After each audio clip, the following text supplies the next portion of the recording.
In 1992, a small newspaper in the quiet town of Bath, England, published a story so strange that, for several weeks, people did not know whether to call it a childhood fantasy, a psychological mystery, or something far older trying to speak through a child's voice.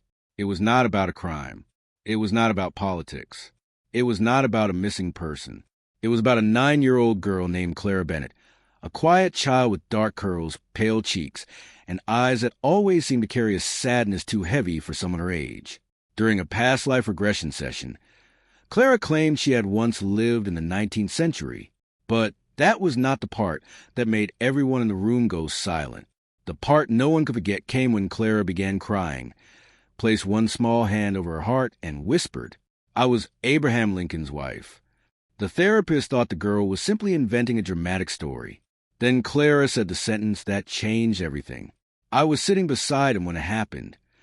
The story began months earlier, in a modest stone house near the edge of Bath. Clara was the daughter of Helen Bennett, a piano teacher, and Arthur Bennett, a history lecturer. She was an ordinary child in almost every way. She liked drawing dresses, hated carrots, collected dried flowers between book pages, and had a strange fascination with old theaters. But there was something about her that her family could never explain. Since she was very young, Clara had nightmares about a balcony. Not monsters, not ghosts, not a dark forest. A balcony inside a theater. She would wake in the middle of the night shaking, clutching her throat, whispering that the play was still going on and that no one understood he was dying. Sometimes she cried out, "Don't open the door behind us." Other times she whispered, "The music is too loud. I can't hear his breathing." At first, her parents thought it was just imagination. Children invent fears. Children hear stories and turn them into dreams. Children create an entire world from shadows and half-remembered words. But then Clara began saying names no one in the house recognized. Abraham, Eleanor, Thomas Vale, Mercer. One afternoon, during lunch, Clara stared at her father's newspaper and said, "They always print his face too serious." He smiled more when no one was asking him to. Arthur lowered the newspaper slowly. Helen asked whose face she meant. Clara answered, "The president." The room went completely still.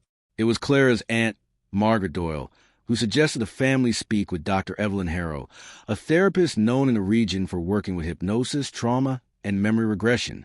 Evelyn was not famous. She did not appear on television. She did not promise miracles. Her office was on the second floor in an old building near a narrow street lined with bookshops, with a burgundy armchair, heavy curtains, shelves full of medical books, and a cassette recorder placed carefully on a small wooden table. The first session took place on February 17th, 1992. Clara arrived wearing a navy coat and holding a small handkerchief embroidered with flowers. She looked nervous, but not afraid, while her mother spoke quietly with the therapist. Clara stared at a framed painting of a theater hanging on the wall. Dr. Evelyn asked what she was looking at. Clara answered, "That is where people pretend. But sometimes real things happen there." The therapist wrote that sentence down. Then she asked Clara to sit back, breathe slowly, and imagine herself walking down a staircase into a safe place. At first, Clara described scattered images: a candle, a glove, a carriage wheel, a black coat, a crowded street, a man's hand holding hers, the smell of flowers, the sound of applause. Then her breathing changed. Her voice became softer, slower, older, and she said, "My name is not Clara." Dr. Evelyn asked what her name was. The girl hesitated. "Mary." "Mary what?" Clara frowned, as if trying to remember a name carved into stone. "Mary Lincoln." Her mother, sitting in the corner, covered her mouth. Clara continued, "I am married to him. Everyone thinks they know him, but they do not. They know the speeches. They know the portraits. They know the war. But I know the way his hands shake when he thinks no one is looking." Evelyn asked who she meant. The girl swallowed. "Abraham." Then, after a pause, "President Abraham Lincoln." From that moment on, Clara began describing a life that, according to her, did not belong to the 9-year-old body sitting in that chair. She said Mary had been born into a respected family in the 1820s, raised in rooms where girls were taught to sit properly, speak softly, and never reveal too much of what they thought.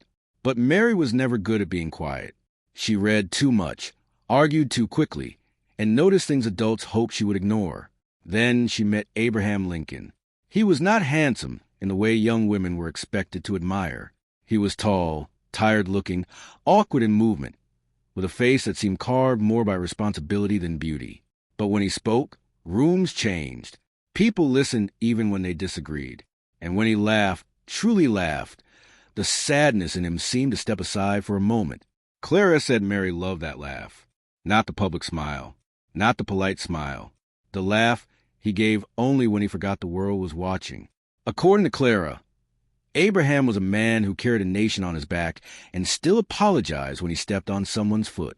He could speak to generals, ministers, and crowds, but sometimes struggled to speak about his own pain.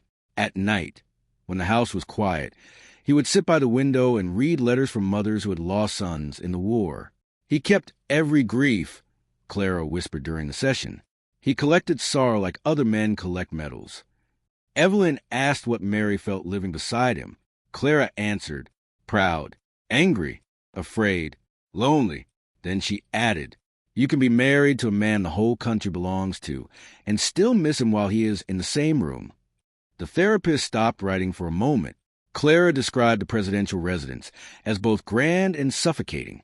There were visitors at all hours, messengers, soldiers, politicians, clerks with folded papers, men who wanted favors, men who wanted revenge, men who smiled with their mouths and hated with their eyes. Mary learned to read the air around her husband. She knew when a meeting had gone badly by the way Abraham removed his gloves. She knew when news from the battlefield was terrible because he would stand too long before speaking. She knew when someone had threatened him because the guards became quieter, and there were threats, many of them, letters written in rage, warnings sent anonymously, whispers in corridors, faces in crowds that watched too closely. But Abraham refused to live hidden. He said a president who feared every doorway had already surrendered, Clara said. The second session took place on March 3rd, 1992. This time, Clara entered the memory faster. She described a spring evening. The city was alive with celebration. The war had nearly ended. Bells had rung. People filled the streets. Some wept openly. Others sang. After years of blood, hunger, funerals, and division, people wanted to believe the nightmare was finally over. Abraham was exhausted, not simply tired. Emptied, Clara said Mary noticed it while he dressed for theater. He stood before the mirror in a dark coat, trying to fasten something at his collar, but his fingers moved slowly. She asked him not to go. He smiled, not dismissively, gently, as if he had expected the request. You always ask me to live, he said. Mary answered, because everyone else asks you to belong to history. Clara cried when she said that. Evelyn asked what happened next. The girl took a long breath. He said he needed one ordinary evening. That was what destroyed Mary later. Not the guards, not the door, not the shot. That sentence. One ordinary evening. According to Clara, they went to the theater because the city expected it, because friends had insisted, because celebration demanded faces, and because Abraham believed appearing in public would help people feel the country was finally breathing again. The carriage ride was cold.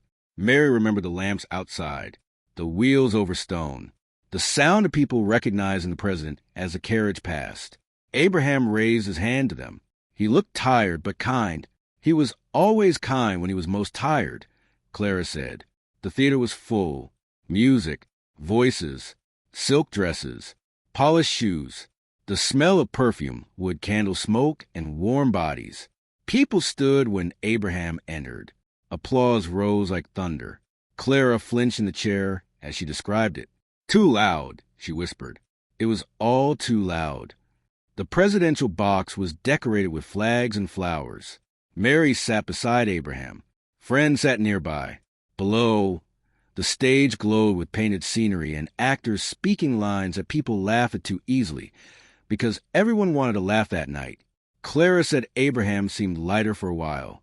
He leaned toward Mary and said something small, something not meant for history. She did not repeat it clearly. She only said it made her smile. And for a few minutes, he was not a president. He was her husband, a man sitting beside her in a theater after surviving years of war, a man who still believed there might be peace. Then Clara's body stiffened. Her fingers gripped the armchair. Dr. Evelyn asked what she was seeing. The door behind us. The room went silent. Clara said the door to the box opened quietly, too quietly for anyone below to notice.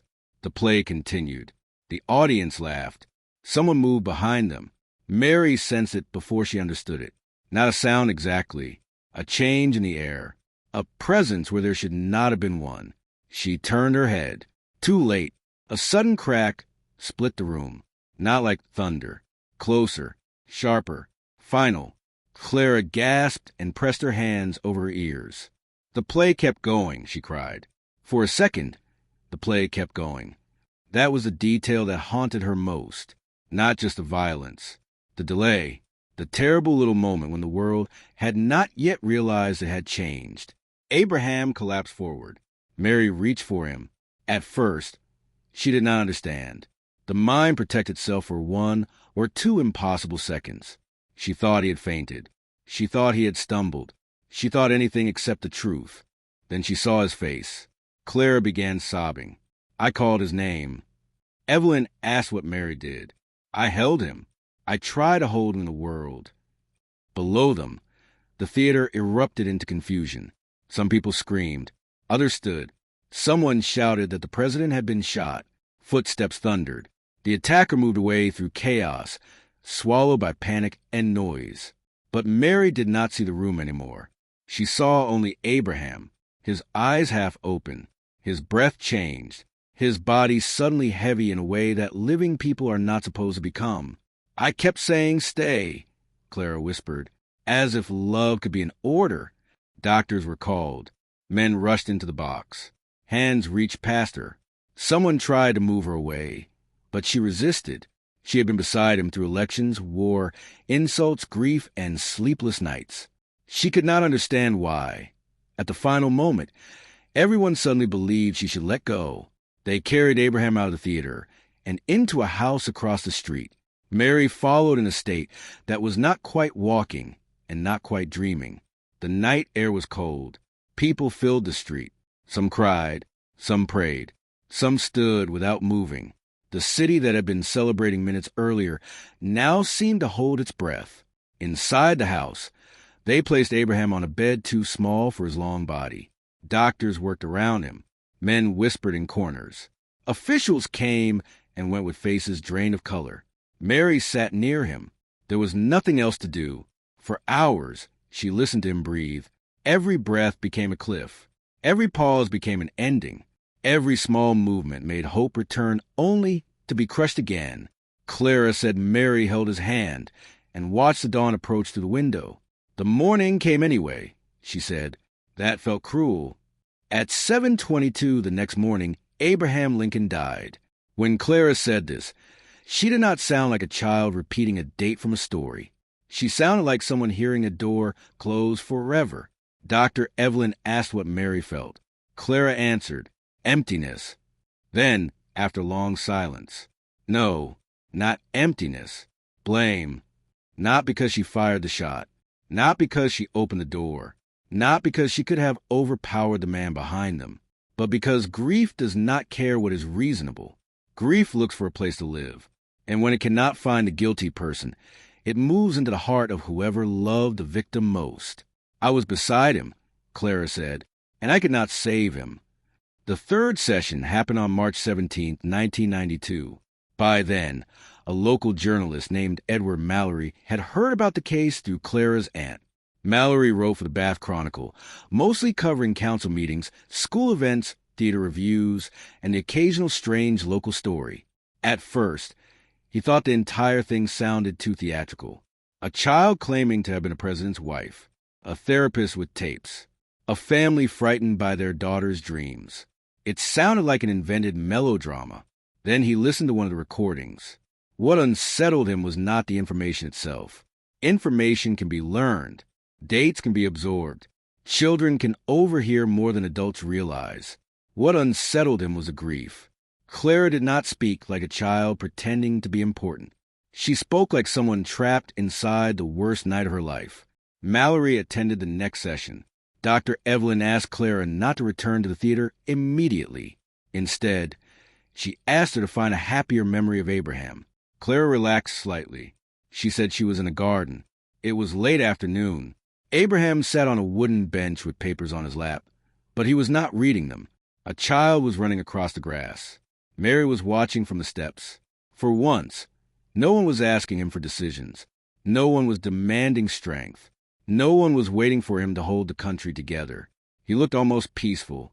Mary walked to him and took the papers from his hands. He protested, but weakly, she told him the country could survive 5 minutes without him. He answered, "I am not always sure that I can survive 5 minutes without it." Clara smiled sadly when she said that. Evelyn asked what Abraham meant. Clara replied, "He did not know who he was when he was not carrying something." That was the man Mary loved. Not the statue, not the portrait, not the legend.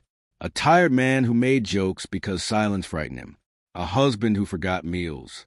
A father who softened when children entered the room. A leader who carried power like a burden, not a crown. And that was why losing him in a theater felt so impossible. Because history remembered the president. But Mary remembered the man who could not sleep. The man who warmed his hands near the fire. The man who kept old letters tied with ribbon. The man who once cried quietly after reading the name of a soldier younger than his own son. The fourth session took place on April 2nd, 1992. It was the most difficult. Dr. Evelyn asked Clara to move to the years after Abraham's death. At first, the girl refused. She shook her head. There is nothing there. But eventually, she continued. Mary survived. That was a tragedy. The world expected her to become a symbol, a widow in black, a grieving figure, a woman belonging to public sorrow. People wrote about her, judged her, pitted her, criticized how she mourned, how she dressed, how she spoke, how much she cried, how much she did not cry. But they did not understand. They had lost the president. She had lost a voice in the next room. She had lost a hand beside hers in the carriage. She had lost the only person who knew how heavy the house became after midnight. Clara said Mary became haunted by doors. She checked them constantly. She hated sitting with her back exposed. She avoided theaters. Music made her cry. Applause made her sick. And whenever someone said Abraham had belonged to the nation, she wanted to scream that before he belonged to the nation, he had belonged to himself. And once to her. Years passed. Mary grew older. People turned Abraham into marble and bronze. They carved his face, printed his speeches, named buildings after him. Children learned his words. But the more the world remembered him as history, the more Mary felt she was losing the real man. Statues are another kind of death, Clara said. That line made Edward Mallory lower his notebook. Near the end of the session, Dr. Evelyn asked Clara when Mary died. The girl was quiet for a long time.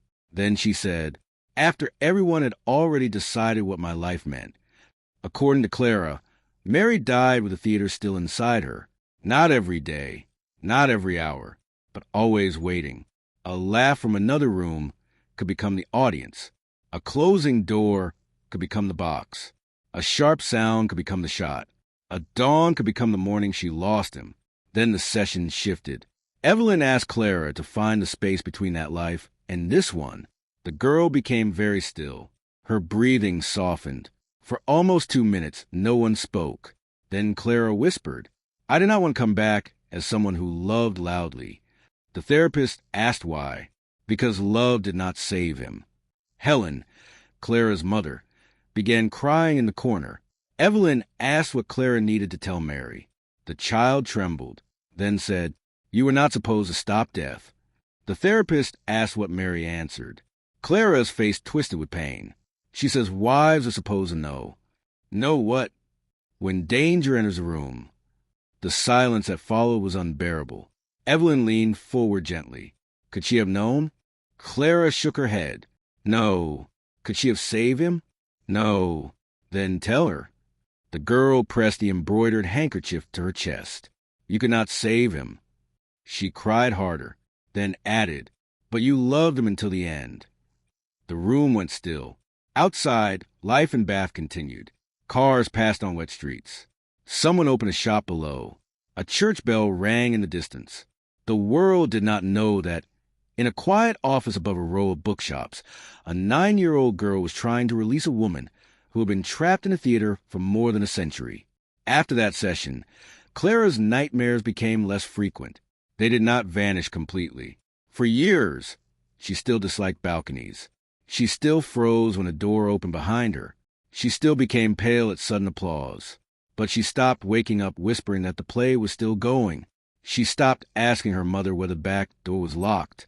She stopped crying whenever she saw an old theater.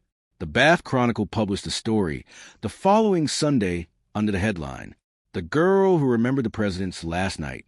The article did not claim Clara Bennett had truly been Mary Lincoln, but it did not mock the case either. Edward Mallory wrote that he watched a child enter a trance and describe, with unsettling emotional force, the memories of a woman who claimed to have sat beside her husband when a nation's celebration turned into mourning. The reaction was immediate. Some readers called it nonsense. Others said Clara had likely absorbed historical dramas, old books, or conversations from her father's work. A psychologist wrote that children can build complex identities through suggestion. A retired teacher warned that adults often hear mystery where there is only imagination. But other letters were different. Widows wrote in. People who had lost husbands suddenly. People who had sat beside hospital beds. People who knew the strange guilt of surviving someone they loved. One woman sent a letter with only 2 lines. "I do not know if that child was remembering another life, but I know what it means to think love should have been enough." The Bennett family refused larger interviews. Helen did not want Clara turned into a spectacle. Arthur stopped discussing the case publicly. Clara returned to school and tried to be 9 years old again. But some things remained. When her class later visited a theater, Clara stood quietly beneath the balcony and stared upward. Her teacher asked if she was all right. Clara said, "It is strange how a room can remember what happened inside it." As an adult, Clara Bennett rarely spoke about the case. According to people close to her, she never claimed with certainty that she had been Mary Lincoln. She said she did not know what memory was. She did not know where dreams ended. She did not know whether grief could travel through time, blood, imagination, or something stranger. But there was one sentence she never denied saying. Years later, when asked whether she believed she had truly been the president's wife, Clara answered, "I do not know if I lived her life, but I know I carried her goodbye."